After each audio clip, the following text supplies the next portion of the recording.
Well, hello, everybody. It's great to see everyone this afternoon, maybe this morning, depending on where you are.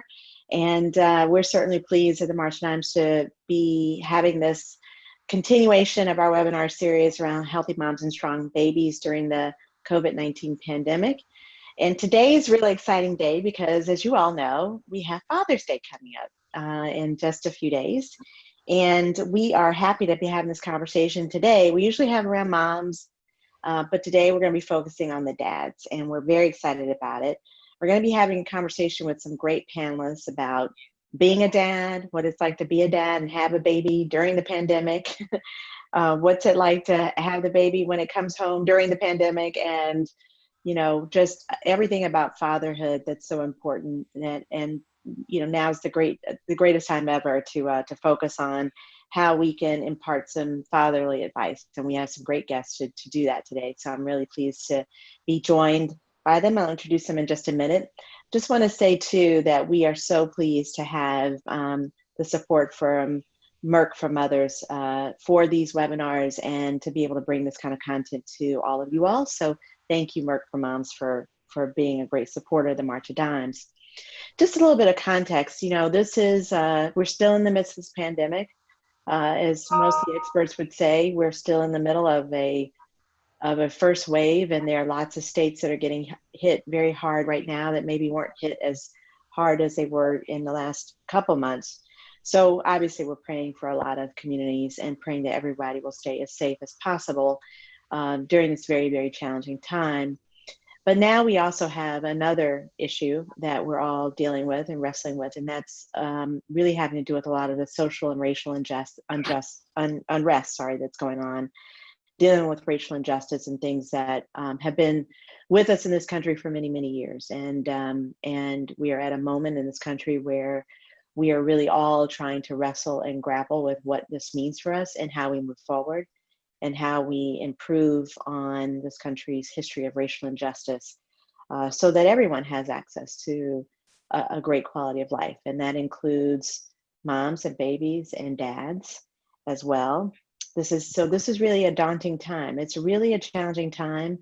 We've been saying that for many weeks now about how challenging it is to be pregnant and to be delivering a baby, but we can't ignore the fact that for a lot of dads, it's just as stressful. It's just as hard to think about what it means to take care of your family and your spouse or your partner or your wife during this time, and to take care of a newborn baby, and especially take care of a baby if somehow the pregnancy didn't go as planned. Even so, for families that have to end up in the NICU, and what does that really mean for the dads who have to be there to support their families through all of this? So we're going to spend a lot of time in this episode on a lot of these issues, and you're going to hear from some great leaders and great dads who and great men who are spending a lot of time thinking about what it means to be a great father, a great mentor to so many others.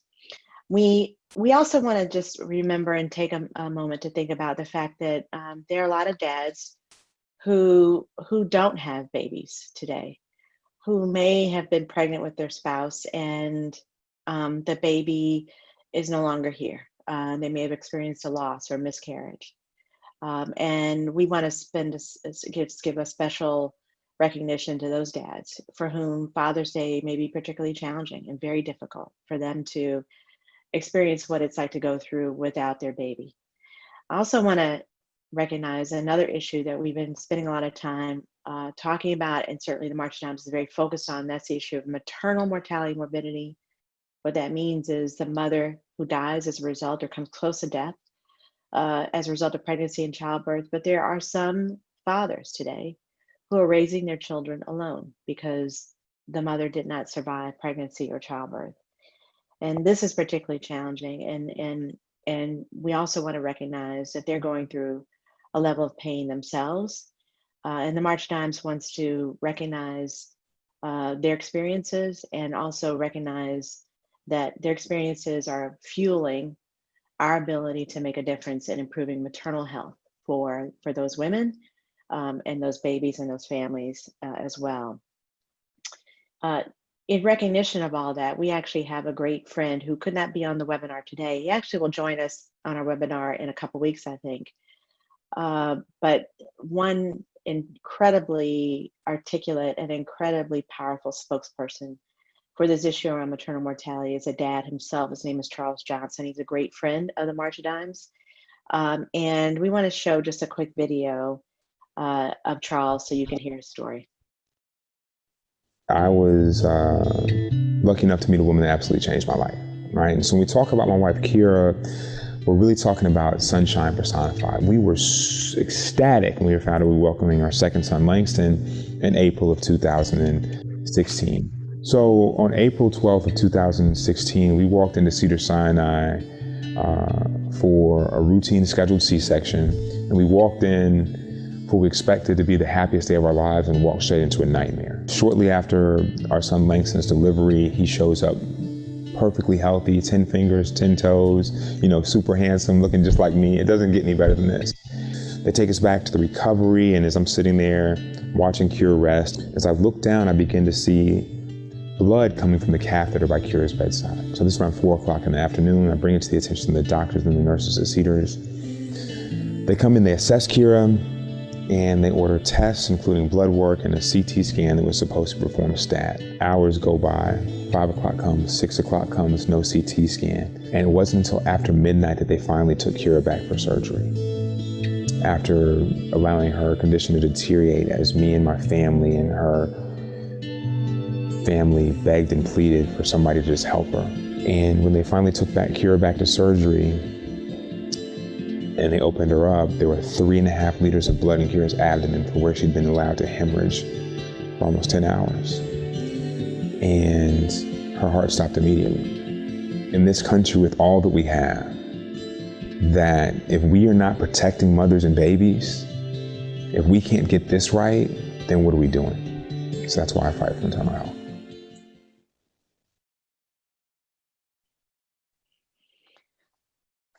Every time I hear that, it brings tears to my eyes. And, I'm really grateful that Charles is willing to share his story and share his experience, and, really has almost single-handedly, but with a lot of help from a lot of us, really powered a movement to make sure this country deals with the issues of maternal health, maternal mortality, and morbidity, so that no dad has to raise their kids by themselves, which is so important. And especially as we look at some of the racial disparities, health disparities that exist, it's really important in Black and Brown communities as well. So we're going to spend a lot of time talking about a lot of these things, and excited about our panel. So to get us started, I'm just thrilled to introduce them. I'm going to start with Dr. David Goodwin, who is a pediatrician and a board-certified neonatologist. He is in the Washington, D.C. area where we are. He's also a director of nurseries, both Well Baby and NICU for Fairfax Neonatal Associates at Inova Loudoun Hospital. He's a fellow of the American Academy of Pediatrics. He's also a father of 6. He's also a new grandfather. So he has a ton of wisdom to share with all of us, which is amazing. Dr. Goodwin, thanks for joining. Also is Dr. Charles Marshall, who's the National Committee Chair of Alpha Phi Alpha Project, the Project Alpha of Alpha Phi Alpha. Alpha Phi Alpha is a fraternity that is the same fraternity that my father belonged to. Proud member of Alpha Phi Alpha, pledged Alpha Rho at Morehouse College. And Project Alpha is an amazing project of Alpha Phi Alpha. It's a collaborative project designed to provide education and motivation and skill building on issues of responsibility and relationships for young males between the ages of 12 and 15. So Dr. Marshall, thank you for joining. Also joining us is Harry Douglas. Harry is a retired NFL player. You can see his bona fides behind his head. Played for the Tennessee Titans and the Atlanta Falcons. He's a retired NFL player, sportscaster, and also co-founder of the Douglas Brothers Foundation, which has a mission to educate and empower underprivileged youth and families to achieve life and career goals. He is also a father of 2, and he's a great March of Dimes supporter. So Harry, thanks for joining.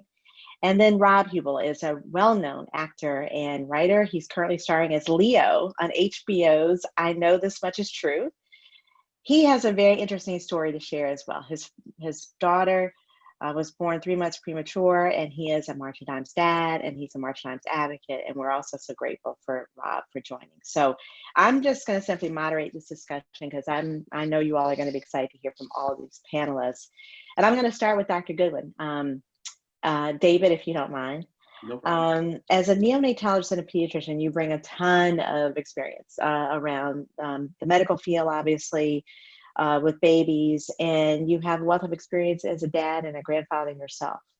And this is a unique time in the midst of this pandemic, right? And I can imagine you're probably telling your parents, especially your dad, some things that maybe you hadn't told him before about what they need to know to take care of babies in the midst of a pandemic and how to support their partner even through labor and delivery. So tell us about what you are advising your dads on right now, especially in the midst of COVID-19.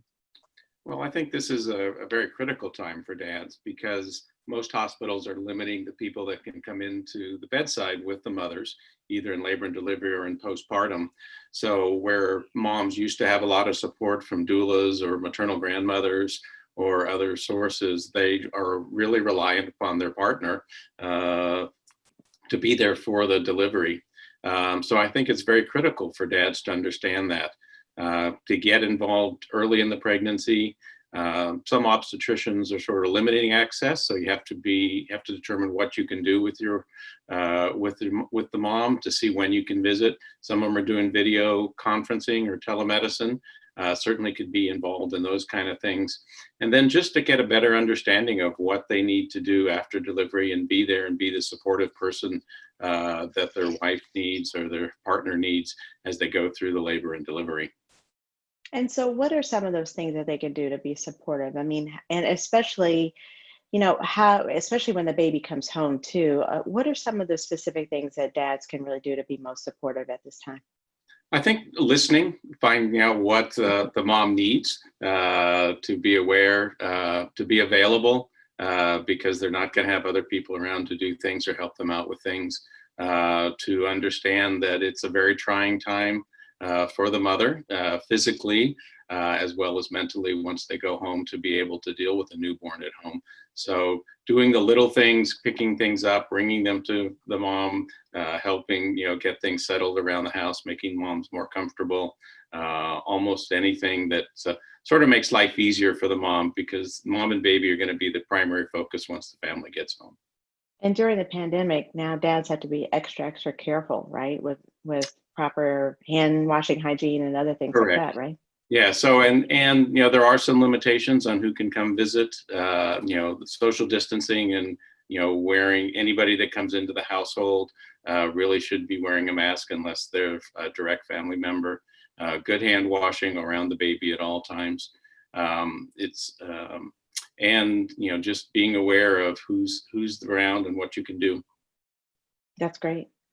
And Dr. Marshall, I want to just turn it to you. I mean, you're leading a program, Project Alpha, which is really, helping young men understand how to promote positive relationships, responsible sexual behavior, a sense of empowerment. What's the advice that you're providing, or that Project Alpha is providing to young men right now who may be expecting babies? I mean, a lot of young men you focus on are really, really young. But are there things that you're doing right now to help them really understand what it looks like to be a responsible dad once they're ready to reach that point? Yeah, the Project Alpha program, I mean, we have some 341 chapters across almost 340 cities. And the groups are composed of doctors, lawyers, social workers, physicians. So these are brothers that are at the ground roots, giving hands-on, talk to, kind of like you and I are talking, conversation with the young people to inspire them to be able to make good choices, even in a time like this. And I get reports back now, where we have economic challenges because of COVID, because of different things in communities. And, the brothers are actually reaching out and saying, okay, we will help by getting food together. We will help by being there for advice or consultation, mentorship, a number of things to, try to facilitate. And so the biggest thing that we're hearing across the country and really encouraging is just being present for these almost 14,000 young people across this country that are in communities, all over the place. So, and we're fortunate that brothers, even in their busy lives, are taking time to actually sit and talk. I sat in on one of the conferences, and a young man said, the best thing that I get out of this conference, the Project Alpha program, is I get a chance to talk to you. Oh, wow. And you're doing a lot of these virtually, I assume. Yeah, we do them virtually, and having established relationships, there are several chapters that have ongoing relationships throughout the year. So they will call you on your cell phone, they like to text, what is it that you need? How can we help you? And if you're expecting, then, what is it that we can do to help you? And I'm hearing some very good reports from across the country of how brothers are responding to some of those requests. Just curious, and I tell everybody, I definitely go off script in these things. But, mentorship is so important. And I'd be curious to hear a little bit more about what are some of the conversations that have been going on here recently with between some of the young men and your members that are active in Project Alpha, especially around the death of George Floyd and Ahmaud Arbery and Rayshard Brooks. How have these conversations changed, or what are some of the things that your members of Project Alpha are telling the young members who are they're mentoring?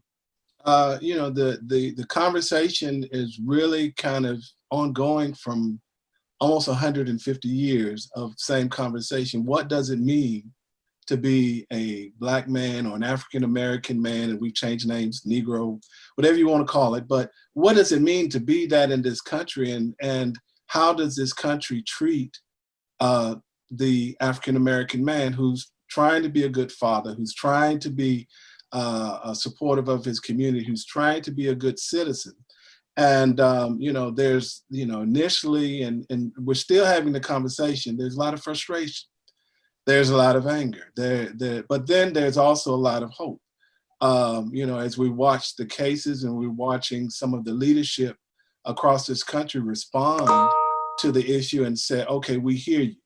And not only here in this country, we see other countries that are saying, we hear you and we recognize you. And we're having the conversation within the body of Alpha Phi Alpha, but even, the people that we're mentoring, those are just major conversations. I am young, I am becoming a father, I'm about to embark upon what this life has for me. How can I keep hope? How can I keep the positiveness? And, and then seeing, because all of our membership are educated, all of our membership, have achieved professionally, said, okay, here is a model that you can use. You can look at us, you can talk with us. Only thing different is we're probably doing something right now you are about to do. So how can we help you get to where we are? And those conversations are ongoing, and you hear a lot of interest from our young fathers and our young men as they start looking, what can I be? Mm-hmm. And what will this world be to me when I become who I'm going to be? Yeah. Well, we're so glad you're in the lives of those, you and so many of your Alpha brothers are in the lives of those young men. That's amazing. And it's so needed today and always. So thank you. And Harry, I want to turn it to you. You're a big, powerful football player, and you have been that in your past. And now what you're doing is really turning your attention to youth who really need a lot of support too, and a lot of mentoring and a lot of families. But you're a family man. You're a father. What does this time mean for you? And again, we're in the midst of a pandemic. We've got social unrest. How are you looking at your role as a father today, and how important is that? And I think about that. I asked in the context of too. I listened to Rayshard Brooks's story of how much he loved his daughters and what his daughters meant to him, and now his daughters don't get to celebrate Father's Day with him. So you have Father's Day coming up, you'll get to celebrate that with your kids. I mean, what does that mean to you, and how important is it to be a strong father during these times, especially an African American father? Well, I think it's very important, and nothing in this world means more to me than my kids. They're the reason why, and my motivation every day I wake up. Every day I wake up, I want to do the best for them and be that example for them to be able to follow, because I had a great father growing up, and he decided he wanted to break the cycle. His father fought in Vietnam, and he didn't have the chance to grow up with his father. So he said it's going to stop here and now. So my father is my role model. And I just want to be half the father. If I could be half the father my dad is, because out of all the people I've met in my life, my father is literally my role model. And I want to be that with my son and with my daughter. But as far as the times right now, usually these are times where I'll be on the road, traveling a lot, doing a lot of media stuff. But since March, really February, this has probably been the most important time in my life, being with my kids and them waking up every day and seeing daddy, and they're both daddy's kids, and just they want to do everything that their father does. And it's so heartwarming and heartfelt, because a lot of teammates that I played with in the NFL grew up without a father. And you see how it gets them in the mental aspect of their life, and how much of a burden and how much it carries on, even when you're making millions of dollars and playing the NFL. So I just want to be that role model for them, and just be that person that's there for them 100% of the time, no matter the circumstances of the situations. And before a lot of the more social unrest we had, I mean, we had this issue of a pandemic. So every day, you know, I know you as a parent, all of us as parents, we've all been worried every day about getting sick ourselves or children getting sick. How do we stay safe? What have you been doing as a father to keep your family protected through this pandemic, and trying to keep them safe, and helping them understand, no, you can't go out and play with your friends for like months on end. I'm sorry, you have to stay in the house. I mean, what has that been like for you? It's been fun, actually. Leading by, I guess my daughter, she just turned 4, and she's a daddy's girl, 100% daddy's girl. So I literally disinfect my house twice a week, mopping, door handles. I do the door handles every day. And my daughter, it is so funny, because my daughter, she goes around and she'll get a little wipe and to go to wiping door handles, or get a broom and act like she's sweeping or mopping it. Every time I'm cleaning, she wants to help me. And I didn't know how much I would be. That's how my father was growing up. I didn't know how much I would take after him until I actually grew up. And now I can see the same things that's happening for my daughter. It happened for me. So I just think the best thing is to lead by example. With the generation that's growing up now, I think it's difficult to just tell them to do certain things. I think the more you show them and lead by an example, it'll be easier for them to follow, because if they see daddy doing it, that's why we have to watch what we do around kids, because if they see daddy doing it, they think it's okay to do it. That's right. So you guys been bonding with Clorox wipes. Okay, I got it. Good for you. And Rob, you talk about a dad who's had to go through so much. I mean, any dad who's had a premature baby, I mean, that is an experience that is almost indescribable, I think. Tell us a little bit about your story of your daughter, and what that journey has been around a baby born prematurely, and what you've had to do as a dad, you know, to handle that with your family. Well, first of all, Stacey, I'm disappointed you didn't introduce me as a big, powerful football player. I just feel like, I played football in high school. We could go, we could look back at my high school yearbook and I could show you some pictures.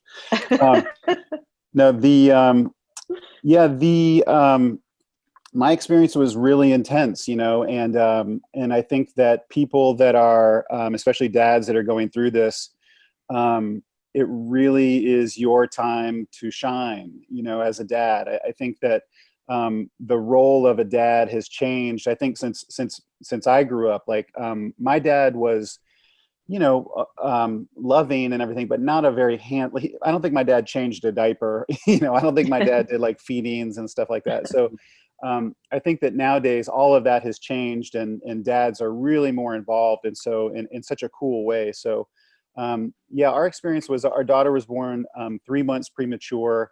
My wife was at 26 weeks and had just started to show, and we were out shopping for like a couch or something like that. And, she started to have a situation where she was bleeding. And so we were right near Cedars where she was going to have the baby here in LA. And so I just rushed her over to Cedars, and, they took her in and took her upstairs. And at first we thought, well, this is just a little bleeding situation. We'll be home at the end of the day. And what happened was then she started having contractions, and then you can administer these drugs like magnesium and stuff like that to slow the contractions. So they did that for a while. But long story short, about a week later, the baby was coming. Like the baby was coming. There was no way to to keep her in. And so the baby was born, 3 months premature. She was the tiniest little chipmunk you've ever seen. She weighed under 2 pounds, which is terrifying to see a human being that is 1 pound, 14 ounces. It just blows your mind. But,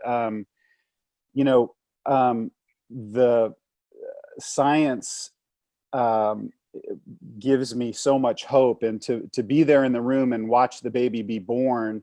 And then, we had to leave mom right away. And I followed this team of doctors. It was really incredible. There's about 30 people in the room, and they all take this tiny little person and put her on a tiny little stretcher. And we all got on the elevator and went up to the NICU. And so that's where she lived for the next 4 months. So we were in the NICU for about 4 months. And Wow. I'll just, to other dads that are going through this right now, my heart goes out to you, because it is a long slog, and you take 2 steps forward and 1 step back. Things will be great and the baby will be making progress, and then all of a sudden they'll go in a different direction. And so it's the most intense experience I've ever been through, but it will bring you and your spouse closer together, that in a way that you would not have wanted. No one would want this, but it will forge you in fire, and it will present the opportunity for you to do things that no other dad has. Like, at a certain point in the NICU, and sorry for rambling so long, but at a certain point in the NICU, they start letting you do skin to skin, which is when they take the little baby and you basically put the baby down your shirt.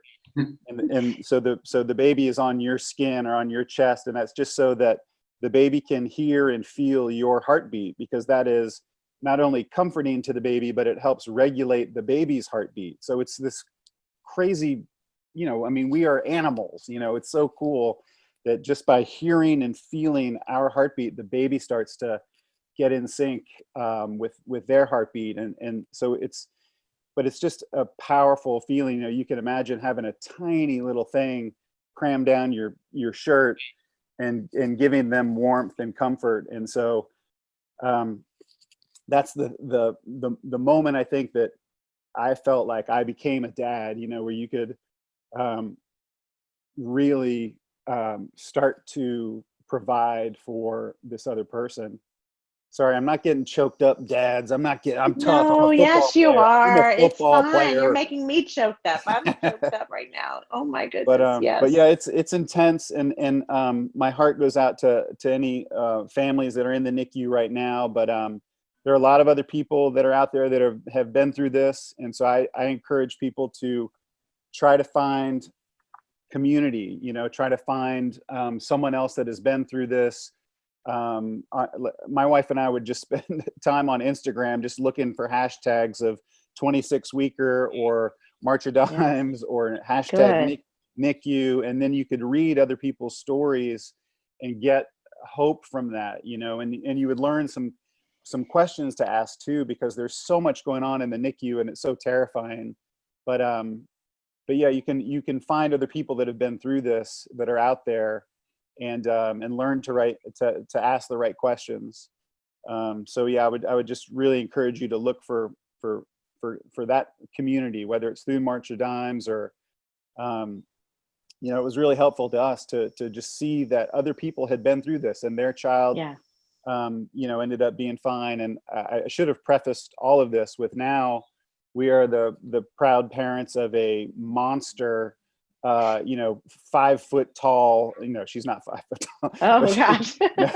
No, she's about to turn 4 years old, and she is a teenager, like I wouldn't be surprised if Wow. she's driving a car next year. She's a monster, and she's so much bigger and taller than all the boys in her preschool, and she's doing great. That's amazing. So That's you will, amazing. yeah, you There will are a get lot there. of parent support groups. Most NICUs have a parent support group, and Yes. they're great sources of information on what it's like to go through it, because it is a roller coaster through most of the NICU stay, particularly for a 26-weeker, because it is such a long time. Our unit, like a lot of units, have support from the March of Dimes, providing lots of educational materials for these families, and it's been fabulous. And I know probably in our Facebook chat in the comments, there are tons of resources that I'm sure our team is posting. We have Share Your Story. We have March of Dimes Facebook support group. So I think it is really important, and we have found this to be true, is a lot of times when families go through either loss or a premature birth or some other pregnancy situation that didn't go as planned, it often can feel like you're alone. The dads feel alone, the moms feel alone, everybody feels alone. And the fact of the matter is there are lots of people out here that have those experiences. And there's a lot of strength you can get from not only listening to other people's stories, but sharing stories as well. And Harry, I wanted to go, thanks Rob for sharing all of that. I'm so glad she's doing great, your daughter. And Harry, I just wanted to go to you because you have not experienced loss of a child, but you were telling me earlier that your family has experienced loss. And can you talk a little bit about that? And I don't know if where your dad was in all of that at the time, but if you can talk a little bit about what that loss meant in your family, and maybe how your parents, your mom or your dad, how you think it impacted them and your family. It was huge. My mom, I spoke with her this morning and asked her if it was okay if I shared the story, and she didn't mind at all and was giving me all the details about it. And she told me between 3 and 4 months, she was pregnant with twins and had a miscarriage and lost both of them. And she said, but basically her and my father leaned on one another to get through it. Another thing that helped them is they kept trying, and not too far after that, got pregnant with my brother, who they call the miracle child, because if those twins were born, he probably wouldn't be here.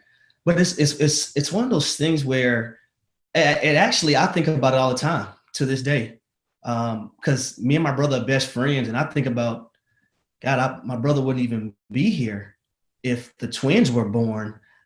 And if the twins were here, how would what would it be like? How would my relationship be with them? So it's a constant, I'm thinking about it. And I was a little baby at the time, but still it always runs through your mind. But my mom and dad, they had each other. They leaned on each other a lot through that time.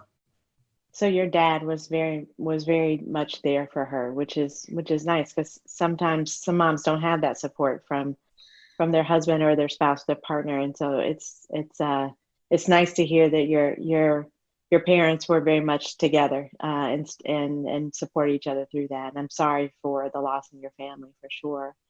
Glad your brother's here, for sure. We have a question from Facebook, which is, I think, a really good one. So there are a lot of dads, not a lot of moms, but there are a lot of dads who are out working on the front lines. They may be essential workers. They're doing the work that all of us need done to keep us going, to keep our lives moving ahead. We're so grateful for essential workers, health workers, and other kinds of workers being on the front lines through this pandemic. And they've been showing up at work every day, and they've been putting themselves at risk. And then they have to go home. And maybe they're going home to a baby. So the question is, what should dads working on the front lines do to support mom and baby while also keeping them safe? And Dr. Goodwin, I'll start with you, but Dr. Marshall or Harry or Rob, if you want to chime in, please do. Well, I think some of the stuff we talked about earlier is so important. Changing your clothes before you leave the hospital, so you're going home in a fresh set of clothes, so you're not transporting anything that way. good social distancing, wearing masks when out in public. All of those things seem to be very helpful in preventing the spread of the coronavirus. I know there's a number of frontline workers that basically isolated themselves, particularly up in New York City, for weeks because they were afraid of transmitting things and taking them home. But I think if you maintain good hand washing, good hand, changing clothes, good things like that, it helps to protect your family from being at home too. We've been very fortunate. They tested a number of the healthcare workers at our hospital, and we started very early with masks and things, and none of them have been exposed to it, despite seeing lots of COVID patients in the hospital here. So the simple things we've been talking about for years, good hand washing, staying away from people, masks and things, do seem to be working to prevent the spread. And Now- Rob, we've had in the past, oh, sorry, Harry, was that you or Dr. Marshall? Oh, Dr. Marshall, go ahead. Yes, please. Okay, yeah. Well, during this COVID epidemic, there have been many fathers who are on frontline positions like grocery store workers, or or police officers, or they're doing very best they can to provide for their families, and some of them having to go home to maybe a 1-bedroom home. Or 2-bedroom. They don't have the flexibility to be able to isolate from the mom and the children. So, they're doing the very best they can. So, we understand that there's some extreme challenges in some situations. And, I like what Dr. Goodwin said is, about, the PPE or protective wear, as well as change your clothes as much as you can. But then, of course, we also have to recognize that there are some limits, and how do we help them? And testing can help, but if you're on the front line, that's an everyday kind of thing, and a very hard situation to try to work through. So the most we can do is kind of allude to what Rob mentioned, which is community and support, to try to encourage those folks.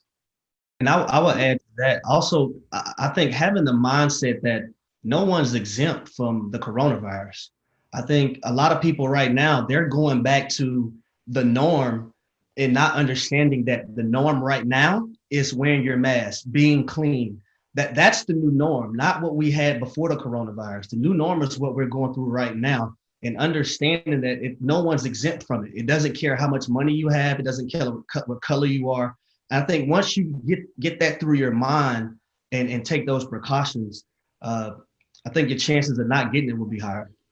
Yeah, thanks for saying that. I want to highlight that too, just that as a dad to a preemie, I think about that stuff all the time too. Like, I live in LA, and you would think in LA, people would all be on board with the masks and everything. And I see people walking around, I want to go up and shake them like, please wear your mask. I know that a lot of people might be watching this. You live in different parts of the country where maybe it hasn't hit you as hard, but you just don't know who you might infect. And so as a dad to a little girl with like some lung issues because she was premature, I just would encourage, please wear your masks. I want to share with you all something that I go on walks every day, and I wear my mask every day on a walk.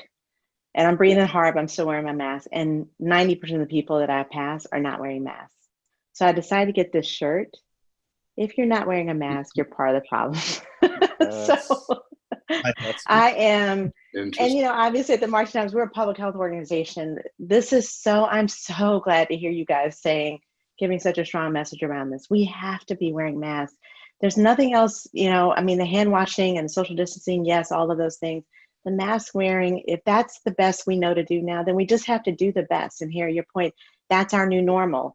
We have to accept that that's our new normal. And it's not only the mask wearing. I love when someone said, it's not to keep me safe, it's to keep you safe. So what my wearing a mask does is say to someone else, I'm trying to protect you as well. And I hope people do that to me and to all of us, right? It's a mutual thing.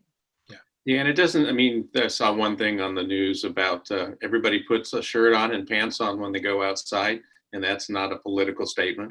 So wearing a mask shouldn't be a political statement. You should do it to protect yourself, and everybody around you. Absolutely. Absolutely. And Rob, you said something because if you're out on the front lines and you're a dad and you come home, you have to be concerned about, boy, I hope I don't get sick. But I mean, what you all are saying is, I don't want to get my family sick. I don't want to get anybody else sick. And Rob, when you've got, to your point, you've got a baby who's even more vulnerable, right? What would you be thinking right now if your baby had been born during the pandemic? I can just imagine you would have Yeah. gone through the roof. I can't even, I mean, having a baby is stressful. Two, having a premature baby is 10 times as stressful. Having a baby during a pandemic that's premature, I think my head would explode. But yeah, I mean, I think you just, I can remember driving home from the hospital with our teeny tiny little person in the back seat. And I mean, you should have seen me driving. I was like going 5 miles an hour, and yelling at everybody, get out of my way, get out of my way. But, you get that person home, and our daughter came home on oxygen. So she had a little, nose cannula and a little tank of oxygen. And she also had to wear the little pulse oximeter on her foot, that monitors her heartbeat and the amount of oxygen she's getting. And so that's alarming all the time. And so that's really stressful to hear these alarms going on. So it is all really stressful. One thing I wanted to say that I think we said this, but man, if this is especially just parents, take it easy on each other. I think my wife and I almost killed each other over just the dumbest things. I would say something so stupid, and if I could just go back in time, dads, shut your mouth. Just shut your mouth and listen to your wife, and go get food. Go get food for your wife. Make sure she's drinking a lot of water. Like my wife immediately had to start pumping, and pumping is exhausting. My wife had to pump every 3 hours. And so she's, tethered to this machine that's, milking her. And it is just physically draining and emotionally draining. So the things that you can do to support your wife are so important. One of those is shutting your mouth. Go get food. Make sure she's hydrated. All these things that you think would be obvious, but you forget because you are a zombie. You are exhausted also. So you'll get through it. And just go easy on each other, and don't sweat the small stuff. There's going to be bigger fish to fry. So just don't sweat the small stuff. That's really interesting. So go ahead, Dave. No, listening is so key. Putting down your social media and everything, and just listening to your wife when she gets home, and figuring out what the little things are that she needs, and be supportive of that, just as Rob said. That's exactly right. And, I think one of the things is, I know as a mom myself, I know how important it is to have a supportive, husband and, partner, and someone that will do that.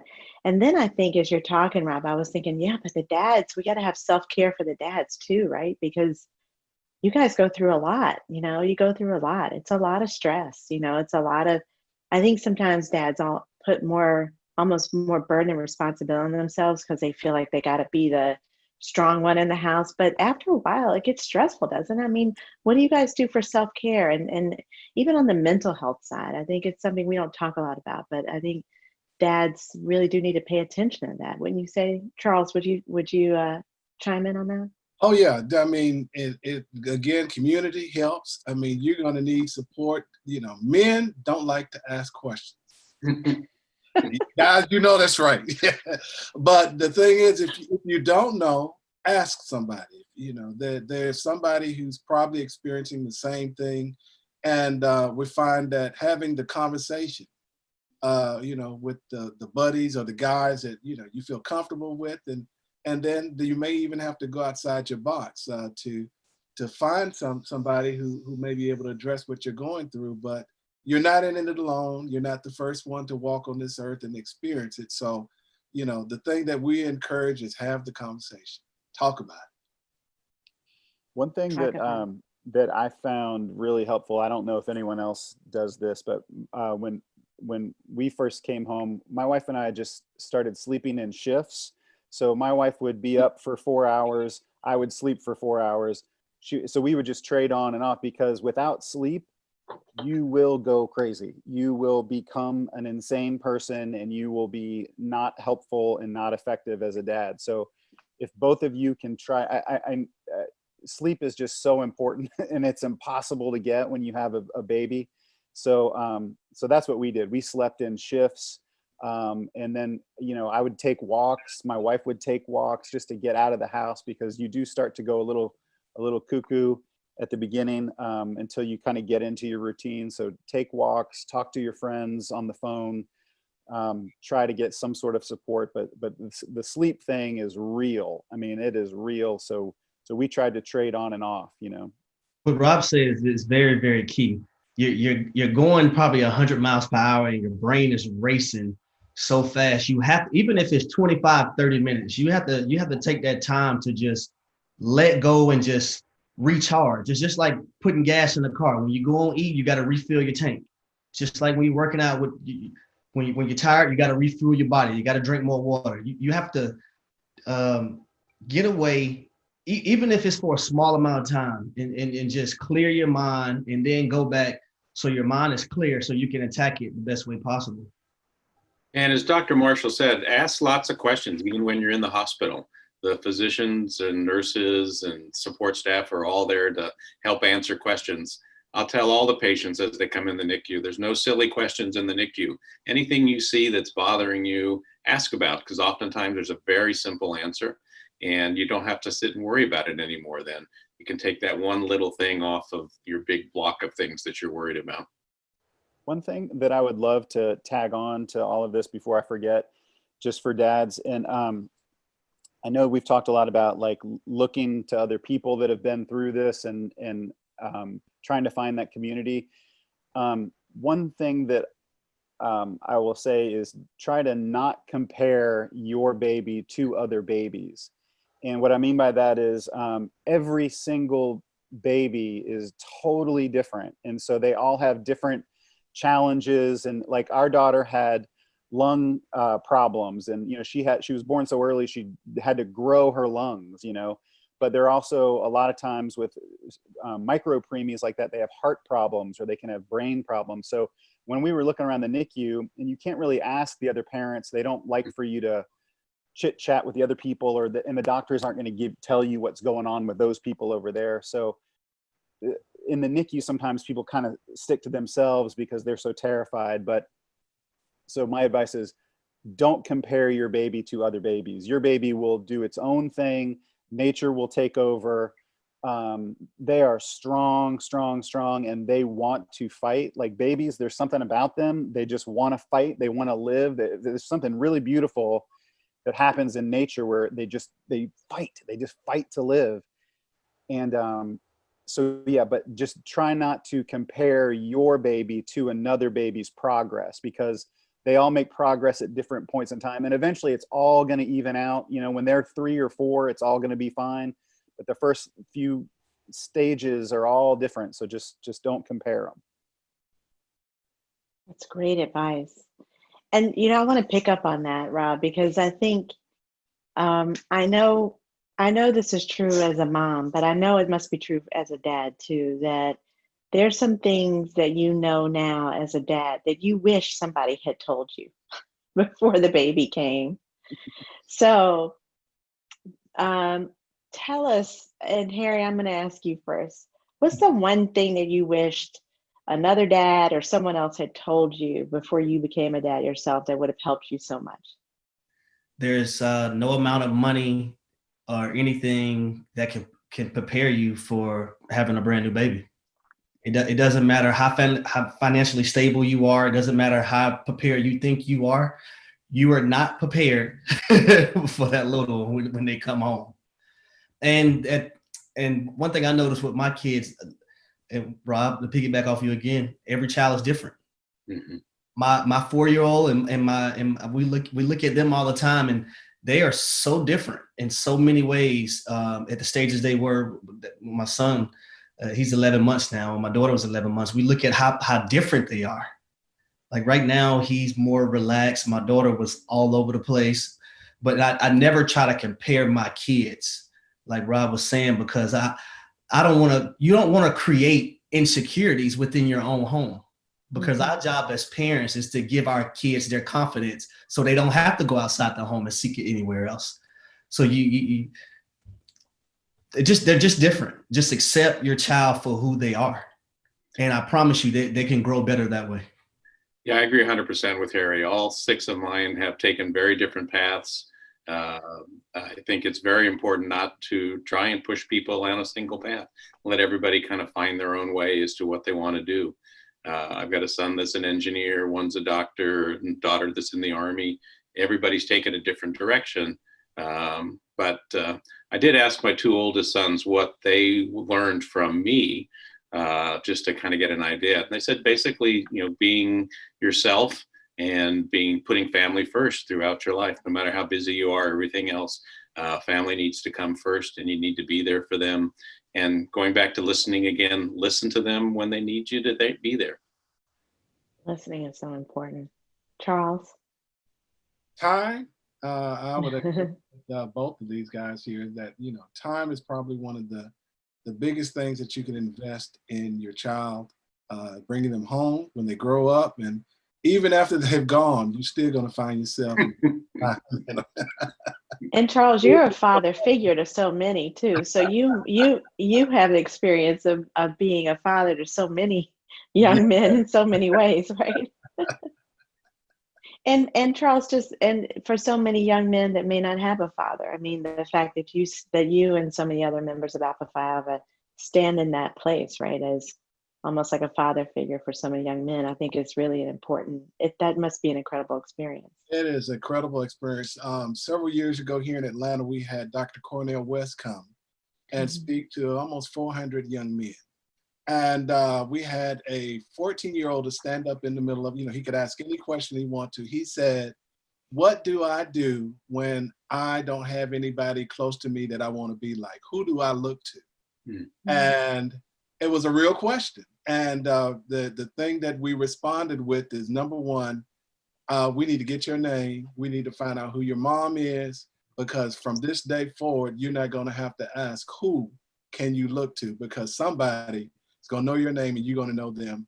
And then we hope that you have a successful life after here. So that's what Alpha Phi Alpha tries to do, is to stand the gap and be the difference for those many young men who are looking for somebody to step up when there aren't any, and even some who do. So we're excited about being able to do that.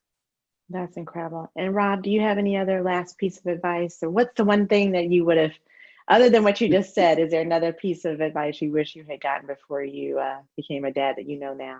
Yeah, the one thing I wish I had known then that I know now is just how much fun it would be to be a dad. I had no idea that it would be so much fun. Like it is hard, man. It is hard, especially at the beginning. If you're a new dad, like some of these other dads on here, you guys have a lot of kids. I have one. I have one kid. but it is so hard at the beginning and you're not ready for it. I agree with Harry. There's just no way that you can prepare yourself, even if you think you have read all the books or whatever. But eventually it is so much fun hanging out with this little person and shaping their mind and their personality and watching them grow and become this little person with opinions. Like, how can my daughter have an opinion about something? It's, but it's so fun. And I just didn't know how fun it was going to be. So I'm glad to know that now. That's so great. And looks like we have a lot of dad girls here. So that's really good too. Well, listen, yay, dad girls. So listen, thank you all so much. This has been fantastic. And I'm just so excited we get to celebrate Father's Day. This is the first time we've ever done it in this way. So this is really exciting. And you guys have been amazing. And you're all such great dads and father figures and granddads. And we're so grateful for all of you all and what you all do. As we close out, I just want to say a couple of things. In addition to thanking all of our panelists, I want to thank Merck for Mothers again for being a great supporter to us and allowing us to do this kind of work. It's really, really important, especially during a pandemic. The March Times has been hit super hard. And all the support that we get from the public and from companies and foundations has just been really, really critical. So we want to thank Merck for Moms for that really important and great support. We have a slide just because there are a lot of different resources and things that if they weren't explicitly mentioned, we want to make sure that you know about it. So we do have some resources on the March Dimes website about becoming a dad if you really want to get deeply into it and really want to know more about it, what it means to become a dad and what goes into everything about becoming a dad. There's a bunch of resources there. There's a birth plan that can help you plan for the birth of your baby.